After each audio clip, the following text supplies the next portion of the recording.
Have you ever noticed that sometimes it feels like your own mind is running the show, and you're just watching from the sidelines?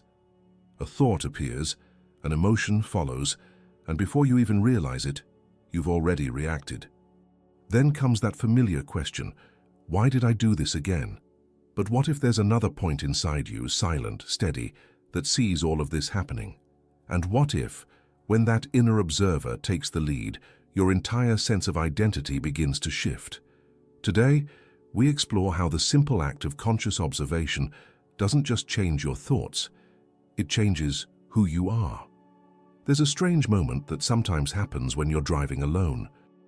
You reach your destination, but you can't quite remember the journey. The turns, the red lights, even the lane changes, all of it happened without conscious input. It's unsettling at first, but then you shrug it off, thinking, well, that's just how it is. Yet that same mechanism, that unconscious automatic guidance, runs far deeper than your daily commute. It's steering your words, your emotions, your decisions, and the stories you tell yourself about who you are. Most of what you call you is a collection of rehearsed responses, patterns practiced so many times that they no longer need your permission to run. You wake up and reach for your phone before your eyes are even fully open. You sip your coffee the same way, scroll through the same feed, feel the same small spikes of irritation or pride depending on what you see. These microactions build a rhythm that feels personal, but it's actually mechanical. The mind loves efficiency. It learns behaviors the way a river learns a groove in the earth, by repetition, by the path of least resistance. Every reaction becomes a deeper channel, and soon, even when you want to change direction, the current pulls you back. That's why the same arguments, the same fears, the same cravings keep repeating themselves. It isn't personal failure, it's programming. The autopilot, you call me. What's unsettling and fascinating is that this autopilot is not malicious. It was built to keep you safe, to conserve energy, to make quick choices in a world that once demanded survival reflexes, not deep reflection. The trouble begins when those reflexes start deciding everything for you, even in moments that require awareness, curiosity, or pause. When life becomes a constant series of reflexes, you're no longer living it, you're being lived by it. You can see this autopilot in the small moments. Notice how your body tightens when someone interrupts you. Observe how a single phrase from a coworker triggers a flood of defensive thoughts before you even know what's happening. Somewhere, a decision is being made, but it isn't conscious. The body reacts, the mind justifies, and the identity rushes in to say, that's just me, that's how I am. That statement, that's just how I am, is one of the most powerful traps of conditioning, because it seals the system. It tells the autopilot, keep going, you're doing fine. Yeah, but if you pause long enough to actually look, you might realize something quietly revolutionary. You didn't decide to feel that way. The feeling appeared, and then you claimed it, like a voice on a radio that you mistook for your own thoughts. There's a hidden danger here. When you live entirely from this mode, life starts deciding for you. The world becomes a mirror that keeps showing you the same image, not because it's the only one available, but because you keep showing up as the same version of yourself. The me that responds automatically can't imagine alternatives. It only knows what it's already done. And yet there's a crack in this mechanism, a subtle space that appears between impulse and reaction, a gap so thin it's easy to miss. But within that gap lies the beginning of freedom. You've probably felt it before. The microsecond pause before saying something you'll regret, the brief awareness that you could choose differently. That's not the autopilot. That's the observer. The silent presence behind the program, watching the pattern unfold. Once that crack is noticed, it starts to widen. The riverbed that once seemed carved in stone begins to soften. You begin to sense that perhaps there's another layer of you beneath the mechanical rhythm, something that doesn't react, but perceives. And this realization can feel both thrilling and unsettling. Because if so much of your life has been run by habit, then who have you really been? Don't rush to answer that. Just stay with the question. Feel how it lands in your body. Somewhere behind the noise of the routine, a quieter awareness is waiting, one that doesn't need to do anything to exist. It only needs to be noticed, and once that noticing begins, something curious happens. The autopilot loses a bit of its authority. You start to see the machinery instead of being it, and that almost imperceptible shift is the doorway to something deeper. Because if the autopilot isn't truly you, then who exactly is watching it? If you slow down enough, not just physically but internally, you might notice something almost invisible, a quiet point inside you that doesn't move, even when everything else does. Thoughts can race, emotions can surge, the body can tighten or tremble, and yet something in you remains still, untouched. That stillness is not absence, it's awareness itself. This point is what some traditions call the witness, others the seer, and some more simply the observer. But it's not a role you play, it's a dimension of consciousness that's always been there, quietly present behind every experience. You don't become the observer, you realize you already are it. The realization doesn't come from effort, but from noticing. Try this, just for a few seconds. Bring your attention to a thought that's passing through your mind right now. Maybe it's a worry, a plan, a memory. Instead of following it, just look at it as if it were a cloud moving across the sky. Don't try to change it or stop it. Simply observe. For a moment, there's a gap, a small distance between you and the thought. That distance is everything. In that instant of observation, something shifts. The thought no longer defines you. It's simply something being noticed. And what notices it, that silent presence, doesn't have an opinion, doesn't rush to label or fix. It just sees. The realization can be subtle, almost disappointing at first, because it feels too simple. But that simplicity is the key. The observer doesn't need to do anything. Its power lies in pure awareness. When you start to inhabit this perspective, even briefly, a quiet freedom appears. It's as if a window opens inside a crowded room. The noise doesn't vanish, but fresh air begins to move through. You see that anger can exist without you being angry.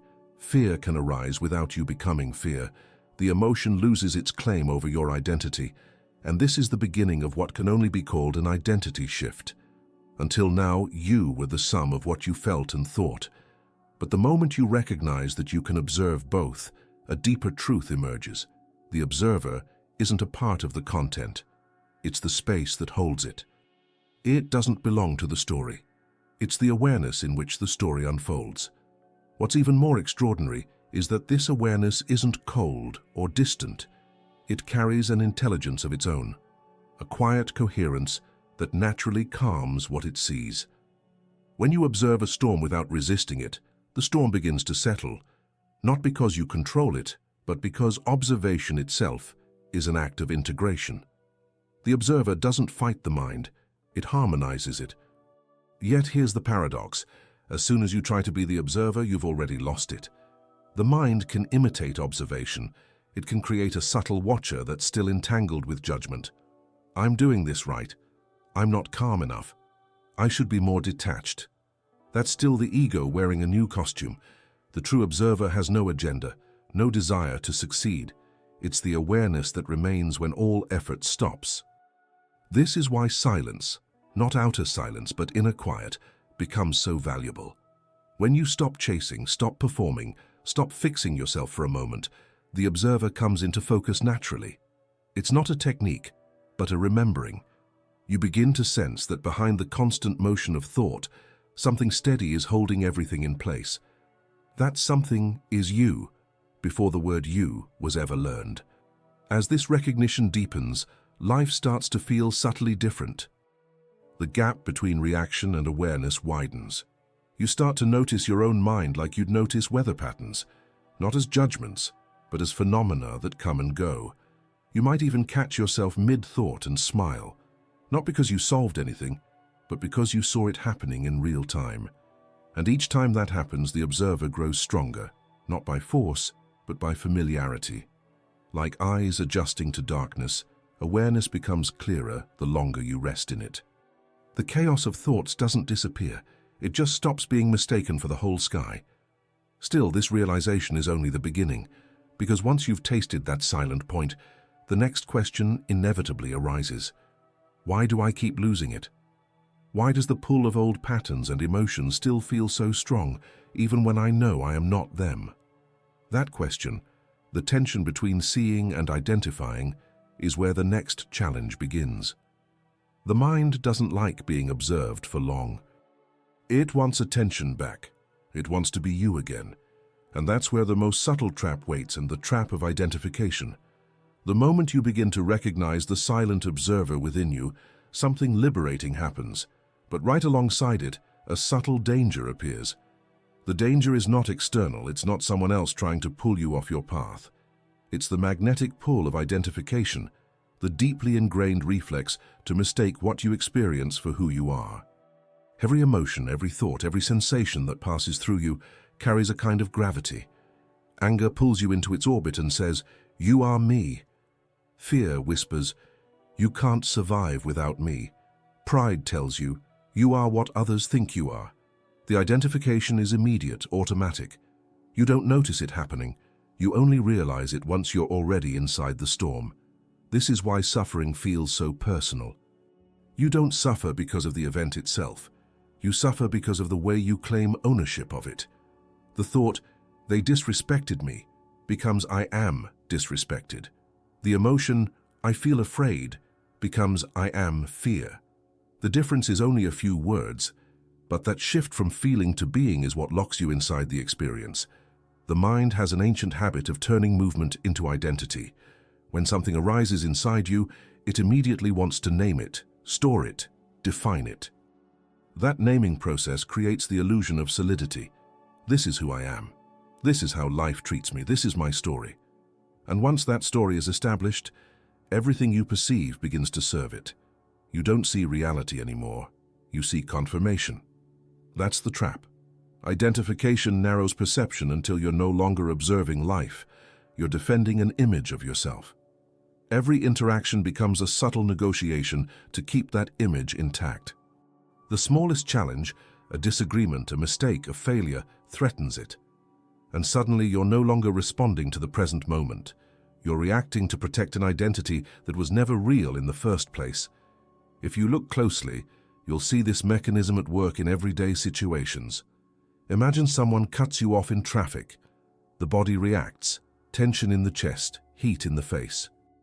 The mind rushes to interpret, "What a disrespectful person." Then, in less than a second, it goes further. "Why does this always happen to me?" The event is long over, but now it's personal.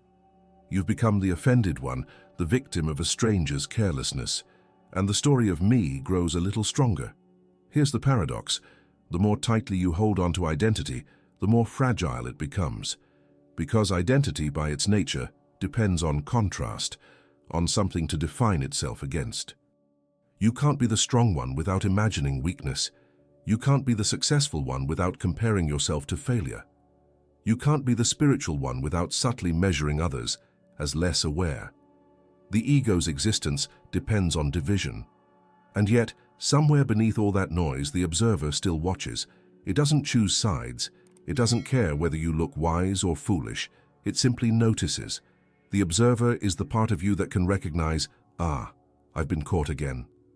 That simple recognition, not judgment, just awareness, weakens identification. It doesn't destroy the ego, it just sees through it. But the process isn't linear. The ego doesn't surrender quietly. It uses sophisticated disguises. Sometimes it pretends to be humility. "I'm so flawed I can't help it." Sometimes it hides behind virtue. "I'm doing this for the greater good." Sometimes it even uses spiritual language. "I'm observing so well now. I must be more conscious than before." In each of these cases, identity has just shifted costumes. The actor hasn't left the stage. It has only changed clothes.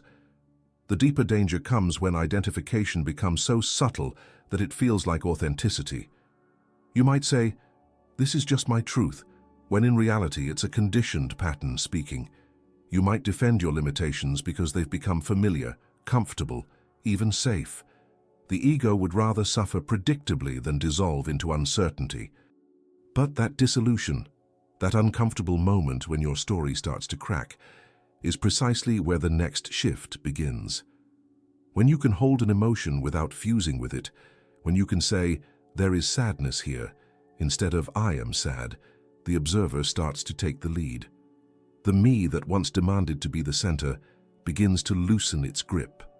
This loosening isn't a grand awakening, it's often quiet and ordinary. You find yourself pausing before reacting. You sense a little space between thought and response. You hear your own internal commentary and realize, that voice isn't me. It's just a habit of interpretation. Each of these small recognitions is like a tiny fracture in the shell of identity. And through those cracks, light starts to enter. Eventually, the structure that once felt so solid, the self built from opinions, emotions, and memories, begins to tremble. It doesn't collapse all at once. It dissolves in moments of clarity, one recognition at a time. And when that happens, when the illusion of being your thoughts starts to fade, a quiet awakening begins. It's not dramatic. It feels more like waking from a long dream, realizing you were never the character struggling within it. That's the point when something extraordinary occurs. The observer, which has been patiently watching all along, begins to take the lead. There comes a moment, often small, unplanned, and quiet, when you catch yourself in the act of being you. A flash of awareness pierces through the usual stream of reactions, and you see it happen. The thought rising, the emotion forming, the body preparing to respond. But instead of being pulled into it, something in you simply watches. The machinery continues, the pulse quickens, the thought unfolds, yet now there's a presence that stands apart. That's the moment the observer awakens. It doesn't arrive with fanfare. In fact, if you're expecting fireworks or mystical visions, you'll probably miss it. The first awakening of the observer often feels disarmingly simple, almost anticlimactic. You might be washing dishes or walking across a parking lot when you notice it. A feeling of irritation flickers. Maybe someone said something that triggered an old pattern, and for a split second, you see both the irritation and the part of you that's aware of it. That split is the beginning of freedom. It's not detachment, it's clarity. You're still human, still feeling, still thinking, but no longer possessed by what you feel or think. There's a subtle but radical difference between having an experience and being the experience. When the observer awakens, you move from the latter to the former. The experience still arises, but it's no longer your master. In that first instant, something astonishing happens. The emotions that once seemed overwhelming start to soften. The inner noise quiets without you trying to quiet it. You're no longer chasing calm. Calm happens by itself, because the energy that once went into resistance is now free. The simple act of observing without judgment changes the entire texture of consciousness. It feels like waking from a dream you didn't know you were in. The dream isn't evil. It's just automatic. For years, perhaps decades, you've lived as if you were the sum of your thoughts, reacting to life as though each passing emotion was a fact about who you are. But when the observer steps forward, that illusion starts to lose its authority. The identification begins to crumble, and in its place arises a sense of spaciousness, as though your inner world suddenly gained an extra dimension. This shift doesn't mean the ego disappears overnight. What changes first is your relationship to it. The voice in your head that used to sound like the absolute truth now begins to sound mechanical. You can almost hear the patterns repeating themselves, trying to pull you back into the old rhythm. But now you see them. The seeing itself dilutes their power. The habit may still speak, but it no longer dictates. Sometimes this awakening brings an unexpected emotion: grief. You might feel a quiet sadness for all the years spent asleep inside the storm of thought, mistaking noise for self. Yet even that sadness is witnessed by the same awareness that's now awake. The observer doesn't deny emotion. It holds it gently, like light filtering through water. In that holding, the emotion transforms. The energy once trapped in resistance becomes presence. From a biological perspective, this is not just poetic. When observation takes place without reactivity, the brain shifts from the amygdala's defensive circuitry to the prefrontal regions associated with regulation and insight. You literally move from survival mode into awareness mode. The chemistry of consciousness changes, and with it, your sense of who you are. And here's where the real identity shift begins. You realize, I am not the voice in my head. I am the one who hears it. That sentence, if truly lived, can dissolve years of unconscious identification. It doesn't make you passive, it makes you lucid. Life continues. People speak, emotions arise, responsibilities remain. But the center from which you live has moved. You're no longer the character trapped in the story. You're the awareness in which the story unfolds. At first, this new way of being can feel unstable, even fragile.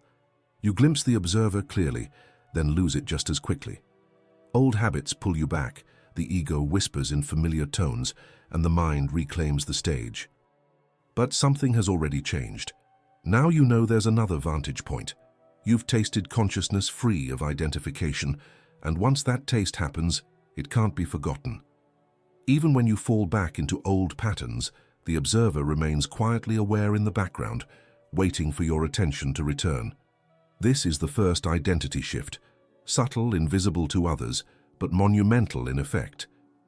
You no longer live entirely as the personality, you begin to live as the awareness behind it. The self that once felt so heavy, so easily threatened, starts to lose its density. There's more space between stimulus and response, more grace in how life moves through you. But the ego doesn't surrender its throne easily. The moment it senses it's losing control, it begins to resist. It creates distractions, urgency, guilt, anything to pull you back into its drama.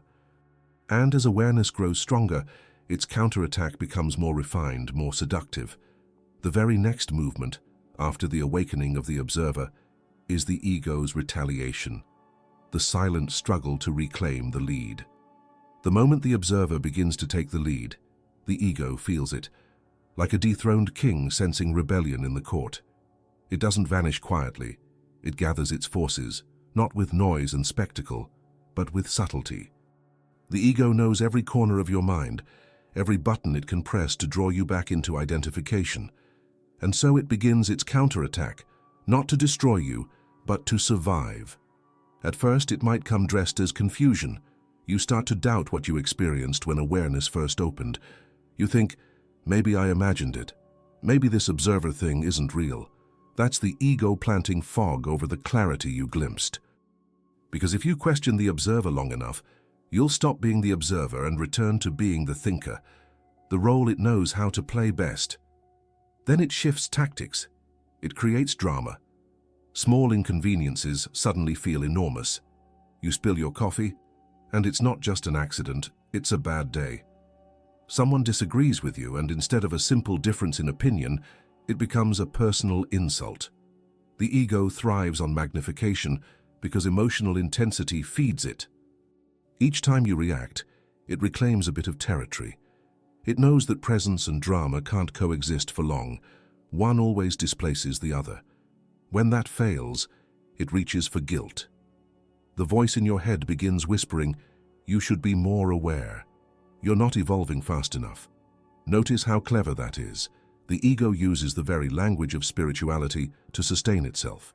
It builds an identity around being conscious, and then punishes you whenever you fall short of that image. You move from ordinary identification to a subtler one, the observer persona. But behind the mask, it's the same old structure wanting control. Sometimes the ego uses urgency. It floods you with thoughts of what must be fixed, improved, achieved right now. It knows awareness slows things down, so it accelerates everything. The mind starts sprinting again. Plan this, change that, prove yourself, get ahead. You can almost feel the tightening in the body, the shallow breath, the clenched jaw, the tension behind the eyes. That's not life's pressure, it's the ego tightening its grip. If you pay close attention, you'll start to recognize the telltale signal that the ego has taken back the wheel. Resistance, the sense that something needs to be different now. Presence has no urgency, it simply perceives. The ego, however, cannot rest in the present moment. It needs a problem to solve, a villain to fight, a future to chase. So when you feel that pulse of inner restlessness, that's the alarm bell. It's the ego saying, "Let me drive again." The fascinating thing is that the ego isn't an enemy. It's a structure of protection that's outlived its usefulness. It was designed to keep you safe, to give you a sense of continuity in a chaotic world. But once awareness begins to awaken, that same structure becomes a cage. The more consciousness expands, the tighter the ego's walls feel. The resistance you experience isn't proof that you're failing, it's proof that you're growing. The old shell is cracking. There's a point in this inner process where the ego's counterattack peaks. You might feel disoriented, as if you're being pulled between two realities, the stillness of the observer and the noise of identity. It can feel exhausting. But in those moments, remember this: what's fighting for control is not the real you. It's a pattern defending its existence, and a pattern only survives when you feed it attention. So instead of fighting back, try watching the resistance itself. Observe the drama, the guilt, the urgency, as if they were weather passing through your sky. The very act of observing the ego is the observer reclaiming its ground. No battle, no argument, just quiet awareness. The storm eventually tires of performing when no one reacts to it, and yet the ego has one last trick. Just when you start to relax into awareness again, it whispers a seductive thought. Look at how conscious you are now. In that instant, identification returns in a new disguise. The observer becomes proud of observing. It's a delicate trap because it feels spiritual, but it's still the same mechanism of me. Recognizing this paradox is the next frontier. Because true observation has no pride, no ownership, no one doing it. It's awareness without a doer. Before we move on, pause for a moment and test this directly. Take a breath and notice what's happening inside you right now. Can you sense where resistance lives in your body, maybe as tension, restlessness, or pressure to get it right? Don't try to fix it, just look. That's the observer reasserting itself. And if this part resonated with you, if you can feel that inner tug-of-war between awareness and the old patterns, take a second to anchor it. Like this video so you remember this turning point and write in the comments, "I see my resistance." Those 3 words are not for me. They're a declaration to yourself that the observer is still here, still watching. Because the moment you can see resistance clearly, you're ready to uncover the next layer. The hidden mistake people make when they try to stay aware for too long. After the first awakening of awareness, many people fall into a subtle but seductive mistake, the attempt to stay as the observer at all times. They hear that observing brings freedom, so they turn it into a goal, a discipline, even an identity. The mind quietly takes over the practice of awareness and transforms it into another project for self-improvement. Without noticing, the ego reappears, now wearing the robe of detachment. This is the fatal error, mistaking observation for separation. It begins innocently. You start noticing your thoughts and emotions, and it feels liberating. But soon, a small ambition creeps in, the desire to stay untouched, calm, and permanently above the chaos of life. You begin to use observation as a shield, a way to avoid the messiness of human experience. You start saying things like, "I'm not angry, I'm just watching anger arise." But if you look closely, you'll see that's not genuine awareness. It's avoidance disguised as wisdom. True observation doesn't distance you from life, it brings you fully into it. It's not standing on a mountaintop, analyzing the storm below. It's being in the middle of the rain without losing your center. When you try to be too aware, you turn life into an object of study rather than a living relationship. You begin to analyze your feelings instead of feeling them. You start monitoring your reactions instead of being present with them. The mind creates an internal commentator that's constantly checking whether you're observing correctly. And ironically, that commentator is the very ego you were trying to transcend. There's a fine line between awareness and control, and the ego knows exactly how to blur it. It says stay mindful, stay detached, stay in the observer state. It sounds noble, but the intention behind it is fear. Fear of being overwhelmed, fear of making mistakes, fear of losing the spiritual progress you think you've made. So you begin to contract, to hold life at a safe distance. You stop laughing too loudly, loving too fully, crying too deeply. You start to look calm, but inside, you're quietly tense, constantly measuring how present you are. This kind of sterile observation creates a split, the observer on one side and life on the other. But real consciousness is not divided.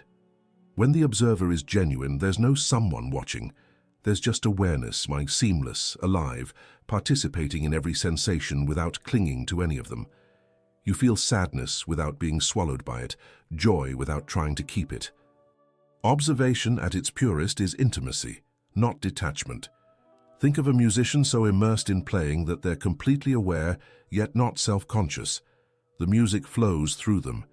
They don't have to think, I am now observing my fingers on the instrument. The awareness is inherent in the act. That's the kind of observation that transforms, effortless, embodied, fully engaged with the moment. The moment you start thinking, I must stay aware, the flow is already interrupted. Awareness turns into an object instead of a living field. When you push observation too far, something else happens. Your heart begins to close. You become efficient at noticing thoughts, but clumsy at feeling life. You might even start to lose empathy, because emotions, both yours and others, feel like disturbances in your serenity. But awareness without openness is sterile. The observer's true strength is not detachment but compassion, the ability to witness pain without collapsing, to witness joy without grasping. It's also worth noticing that the body reflects this imbalance. The over-observer often feels slightly rigid, shoulders tight, breath shallow, eyes alert but not soft. The body mimics vigilance because it's living in a state of subtle control. You can sense the difference when awareness is natural. The breath deepens, the muscles loosen. Attention feels fluid rather than sharp. Observation is meant to be like breathing, rhythmic, alive, not a frozen stare at your own mind. If you find yourself overanalyzing, trying to do awareness perfectly, that's the signal to let go a little. Let yourself be human again. Eat your meal without naming each sensation. Talk to someone without checking how present you feel. Laugh at your own seriousness. The observer doesn't need you to maintain it. It's already there, quietly watching whether you remember it or not. The more you relax, the more naturally it returns. The paradox is that the observer's power increases when you stop trying to sustain it. Consciousness thrives in softness, not control. The true observer doesn't retreat from life. It breathes through it, as it, effortlessly. Observation was never meant to replace living. It was meant to illuminate it. But many people never reach that balance because they're caught in the tension between awareness and engagement. They try to choose one over the other, not realizing they were never separate to begin with. Yet the real transformation happens exactly where those two meet, where observing and acting become one coherent movement. And that hidden alignment is where the next discovery begins to unfold. There's a quiet moment in every genuine act of awareness when something extraordinary happens. Observation and action begin to merge.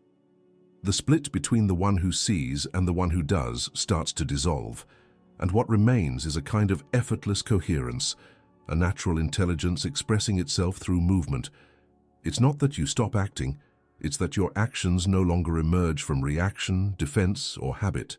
They arise from clarity. When the observer and the actor are out of sync, life feels like constant friction. You say things you didn't mean, make decisions you later question, or feel torn between what you know is right and what you end up doing. That dissonance isn't moral weakness. It's a symptom of fragmentation. The observer sees one thing, the conditioned self does another.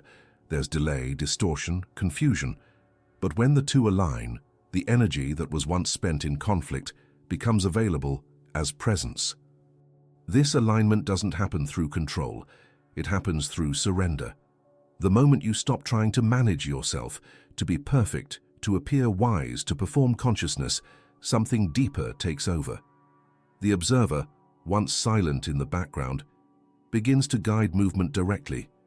You respond to life instead of reacting to it. The words that come out of your mouth feel clean, unforced. Decisions arise not from the pressure of time, but from a kind of inner timing that feels perfectly synchronized with what's happening. Imagine a craftsman in a workshop, his hands shaping wood.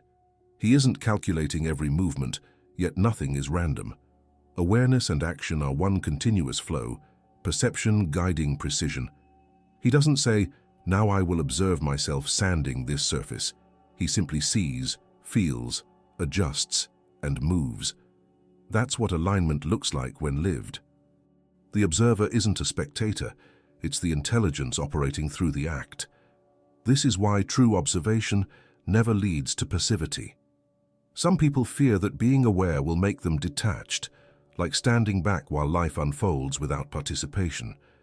But when the observer truly leads, the opposite happens. You become more responsive, more alive.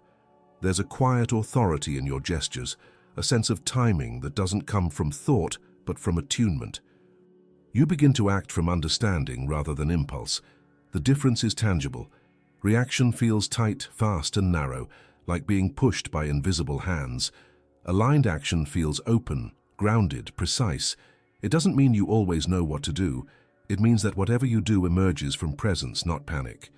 Even mistakes become part of the flow, observed, adjusted, learned from, without shame. Awareness transforms error into information. This inner coherence also has a visible signature in the body. When observation and action separate, the body feels divided. Shoulders tense, breath shallow, gestures either rigid or erratic. But when they align, the body relaxes into efficiency. Movements are economical, the voice steadier, the eyes more direct. It's as if energy stops leaking through internal resistance. You can feel that the doer has stepped aside and something larger, quieter, but more precise is moving through you. In neuroscience, this alignment can be seen as a state of high integration between observation and execution networks in the brain, a synchronization of awareness and motor activity. The prefrontal cortex, responsible for conscious attention, communicates seamlessly with the motor cortex which governs movement. You are literally rewiring your nervous system to act with consciousness. But in lived experience, it doesn't feel technical at all. It feels like grace, not the religious kind, but the natural elegance of unforced being. You might start noticing it in small, unexpected moments. You speak with someone who's upset, and instead of preparing your next sentence, you find yourself listening so deeply that words emerge on their own, gentle, clear, exact. Or you walk into a difficult situation at work, and rather than strategizing, you simply perceive what's needed. The response comes not from logic alone, but from awareness acting through logic. The observer has taken the lead, and this shift, though subtle, changes the entire rhythm of life. You stop spending energy repairing the damage caused by unconscious reactions. You stop chasing outcomes to validate your sense of self. Your actions begin to carry the same quiet intelligence as your awareness. You realize that the observer doesn't watch life from the outside. It moves through life from within. Still, there's a question that lingers beneath this harmony.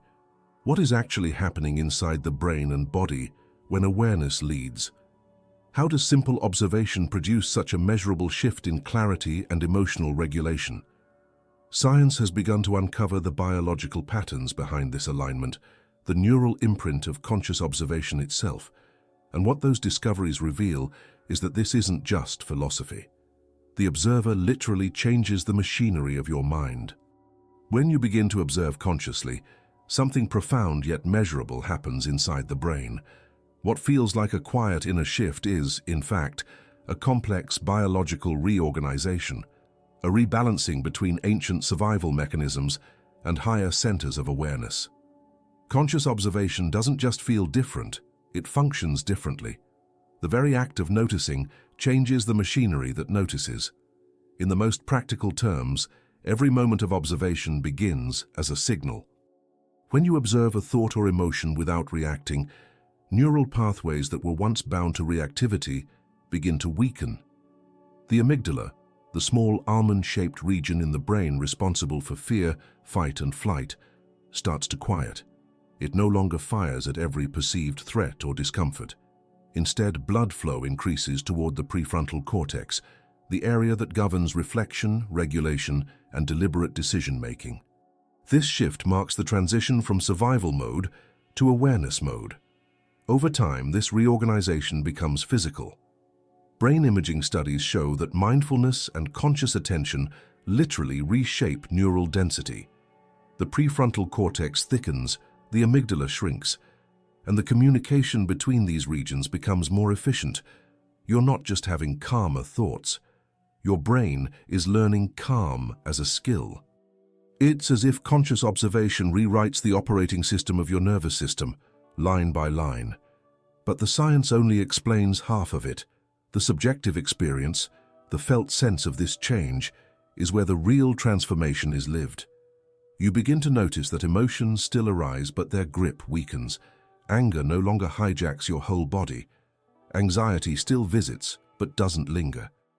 There's a small but vital pause between stimulus and response, a neurological echo of awareness expanding. That pause is the physical manifestation of the observer. Think of it this way: every reactive impulse travels through an old highway in the brain, fast, familiar, instinctive. But when you observe consciously, you begin to build a new route, one that passes through awareness first. At first, it feels slower because the pathway is unpaved. But with repetition, the new route strengthens, becoming the preferred mode of travel. Neuroscientists call this neuroplasticity. In spiritual terms, it's the rewiring of consciousness itself. There's also a profound effect on the body's chemistry. When awareness replaces reactivity, cortisol, the stress hormone, begins to drop. Heart rate variability, a marker of resilience, improves. The body learns to trust presence. The nervous system becomes less like an alarm and more like an instrument, tuned to subtlety rather than threat. You begin to feel the difference: clarity instead of tension, openness instead of contraction. But what's most fascinating is how the brain's default mode network, the cluster of regions responsible for self-referential thought, the endless narration of me, also begins to quiet down. Under the influence of conscious observation, that network loses dominance. You still have a sense of self, but it's no longer at the center of every perception. Awareness becomes more spacious. You start to experience thoughts and sensations as events happening within consciousness, not as extensions of your identity. This neurological shift mirrors an ancient insight that the self is not the doer, but the field through which doing happens. The brain's systems align with that truth as you practice observation. What was once a dense network of self-protective loops becomes a flexible architecture capable of coherence. Coherence, that elegant synchrony between brain, body, and awareness, is not a mystical state. It's what happens when the mind stops fighting itself. To observe consciously is to bring order to chaos without suppression. The nervous system is designed to mirror attention. Where awareness goes, energy reorganizes. If your attention feeds panic, the brain strengthens panic. If your attention rests in observation, the brain strengthens presence. Over time, observation becomes the new baseline, a neurological signature of peace that doesn't depend on circumstances. In this way, conscious observation is both scientific and sacred. It bridges the measurable and the immeasurable. The neurons reorganize, but so does the sense of being. You start to realize that awareness isn't a fragile state to maintain. It's the default state of the system once interference ceases. The observer isn't a spiritual ideal. It's an evolutionary function of consciousness learning to see itself. And here lies the deeper twist. You don't make the observer appear. The neural shifts, the calm, the clarity, they unfold when you stop trying to control the process. Observation isn't something the self performs. It's what remains when the self relaxes. In other words, the observer isn't a result of the brain's effort. It's the condition that allows the brain to function coherently in the first place. That realization that you cannot create the observer because it has always been there marks the next threshold of transformation. What comes next is not about developing awareness, but about surrendering the illusion of control. It's the moment when the observer stops being a practice and is revealed as the very essence of what you are. For a while, it feels like you're learning how to observe. You make a conscious effort to watch your thoughts, to stay present, to respond instead of react. It feels like progress, a spiritual discipline, a form of mental training. But then, something strange happens. The more you try to do observation, the heavier it becomes. The effort that once seemed noble begins to feel artificial. You start wondering, who exactly is trying to observe here? That's where the hidden twist reveals itself. You don't control the observer. You never did. The observer isn't something you summon or sustain. It's what's already here when the noise quiets. It doesn't depend on your focus, your will, or your practice. It's not the result of effort, but the backdrop of all effort. You don't observe as someone. Observation simply happens through you. At first, this realization can feel disorienting. The mind doesn't like losing its job. It's spent a lifetime managing, strategizing, monitoring. So when awareness starts to unfold by itself, the mind rushes in to claim ownership. It says, look, I'm observing very well today, but that statement exposes the lie. The I that claims to observe is still part of what's being observed, another ripple on the surface of consciousness, pretending to be the ocean. If you look closely, you'll see that the observer doesn't belong to time. It doesn't begin when you decide to be mindful, and it doesn't disappear when you forget. It's present during your highest moments of clarity and your darkest lapses into confusion. It's there when you meditate, and when you shout, when you breathe deeply, and when you forget to. The observer is not an act of attention, it's the field within which attention happens. You can sense this most clearly in moments of stillness. Imagine sitting alone at night, lights low, no task demanding your attention. A thought passes by, then another, then silence. Yet even when the mind goes quiet, awareness doesn't vanish. Something remains, alive, alert, untouched. That something is not personal. It doesn't carry your name or your story. It's not male or female, not young or old. It's just presence, the unbroken continuity beneath every experience. When you see this, even for a heartbeat, an extraordinary peace begins to unfold. You realize that consciousness has never been yours. It's what you belong to. You were never the one observing. You were the observation itself. The sense of I am watching transforms into the simple knowing of there is watching. The subject-object split dissolves, and what remains is awareness, aware of itself. It's a humbling revelation because it dismantles the last refuge of the ego, the spiritual identity that thought it could master awareness. The ego can adapt to almost anything.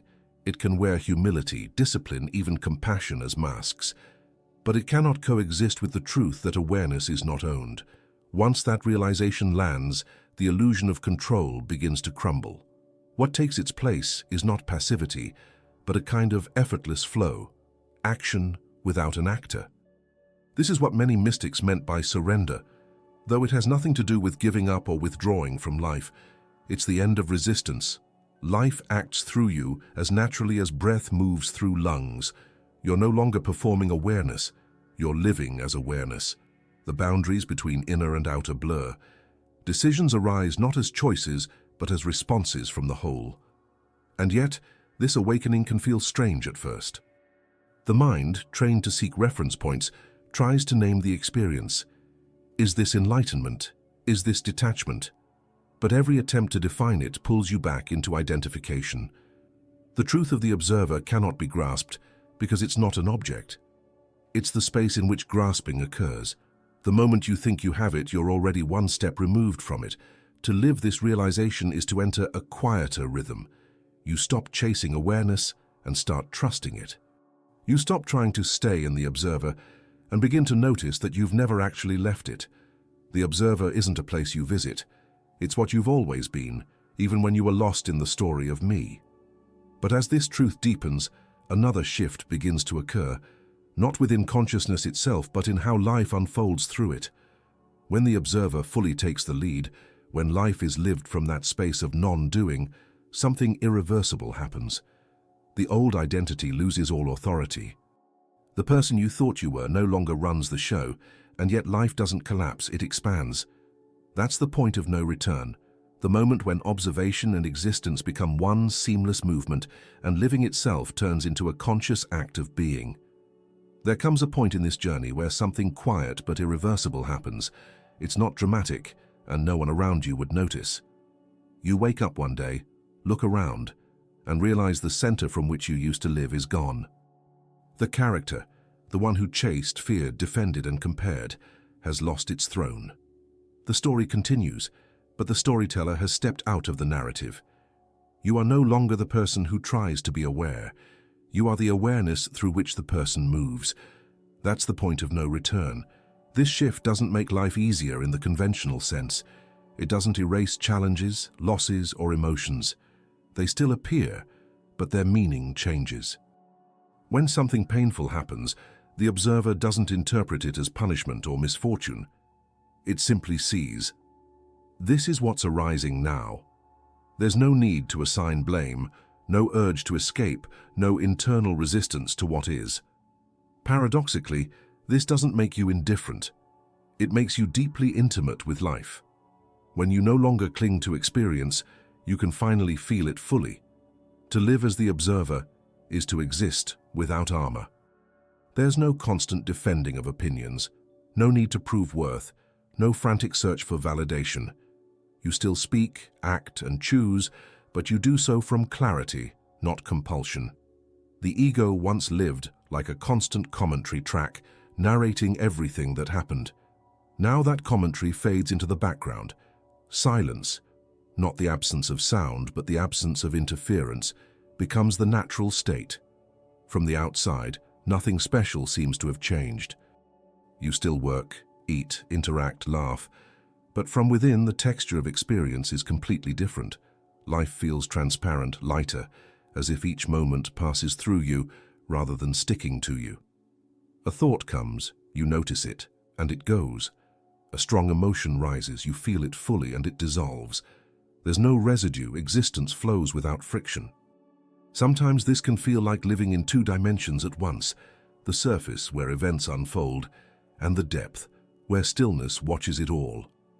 You can be in the middle of an argument, a busy day, or a deep grief, and yet something in you remains untouched, aware and vast. You no longer confuse movement with chaos. The ocean of awareness holds every wave. There's a biological echo of this transformation. The nervous system begins to recalibrate around stillness rather than tension. The baseline shifts from alertness to openness. Even under stress, your body recovers faster because it's no longer operating under the illusion of constant threat. The mind becomes less of a battlefield and more of a field of perception. What was once fragmentation becomes coherence.